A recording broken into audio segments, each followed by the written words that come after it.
Honey trap ವಿಚಾರವಾಗಿ DCM DK Shivakumar ಅವರು ಪ್ರತಿಕ್ರಿಯೆ ಕೊಟ್ಟಿದ್ದಾರೆ. ನೀಡಿದ್ದು ಯಾರು ಏನು ಬೇಕಾದರೂ ಮಾಡಿಕೊಳ್ಳಿ, ಎಲ್ಲ ಬೋಗಸ್ ಅಂತ ಹೇಳಿದ್ದಾರೆ. ಹಾಗಿದ್ರೆ ಏನು ಮಾತನಾಡಿದ್ದಾರೆ ನೋಡೋಣ. ಸರ್, ನಿನ್ನೆ ಸಿಎಂ ಅವರನ್ನ ನೋಡ್ರಿ, ರಾಜೇಂದ್ರ ರಾಜಣ್ಣ ಭೇಟಿಯಾಗಿದ್ದಾರೆ ಸರ್. ನನಗೆ ಯಾವ ವಿಚಾರನೂ ಕೇಳಕ್ ಹೋಗಬೇಡಿ. ಯಾರು ಬೇಕಾದ್ರೂ ಭೇಟಿ ಮಾಡ್ಕೊಳ್ಳಿ, ಏನು ಬೇಕಾದ್ರೂ ಮಾಡ್ಕೊಳ್ಳಿ. ನನ್ನ ಡಿಪಾರ್ಟ್ಮೆಂಟ್ ಏನಾದಿದ್ರೆ ಕೇಳಿ.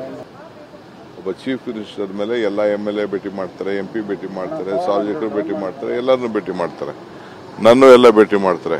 You don't ask me any question, I will not reply anything on connected to that issue. Rajanna ಅವರು ತಮ್ಮನ್ನೇನು ಭೇಟಿಯಾಗಿದ್ರೆ ಸರ್?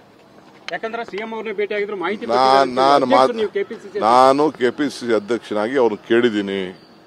ನನ್ನ ಹತ್ರ ಏನು ಇಲ್ಲ ಅಂತ ಹೇಳಿದ್ದಾರೆ. ಅವ್ರು ನನ್ನ ಹತ್ರ ಏನು ಹೇಳಿದ್ದಾರೆ ಅನ್ನೋದು ನಾನು ಬಿಚ್ಚಿ ನಿಮ್ಮ ಹತ್ರ ಹೇಳಕ್ಕಾಗಲ್ಲ. ಅವ್ರಿಗೇನಪ್ಪ ಅವ್ರದ್ದೇನೋ ಒಂದೇನೋ ಇದ್ರ ಮೇಲೆ ಅವ್ರು ಹೇಳ್ತಾರೆ. ನಾನು ಅವರು ಹೇಳ್ದೆ, ಏನೋ ಇದ್ರೆ ಕಂಪ್ಲೇಂಟ್ ಫೈಲ್ ಮಾಡಪ್ಪ ಅಂತಲೂ ಹೇಳಿದೆ. ನಿನ್ನೆನೆ ಟಿವಿಗೆ ಅವರು ಹೇಳಿದ್ದಾರೆ, ಅದೆಲ್ಲ ಕೋಲಾರಲ್ಲೂ ಟಿವಿಗೇನೋ ಹೇಳಿದ್ದಾರೆ. ಇದಕ್ಕಿನ್ನ ಇನ್ನೇನು ಹೇಳ್ಬೇಕು ನಾನು?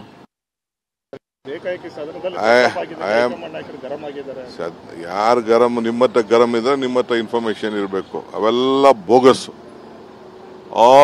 ಎಲ್ಲ ವಿಚಾರನೂ ಬೋಗಸೆ. ಅರ್ಥ ಆಯ್ತಾ? ಸುಮ್ಮನೆ ಸೃಷ್ಟಿಗಳು ಮಾಡ್ತಾ ಇದ್ದಾರೆ. ಅವ್ರು ಏನು ಬೇಕಾದ್ರೂ ಮಾಡ್ಕೊಳ್ಳಿ.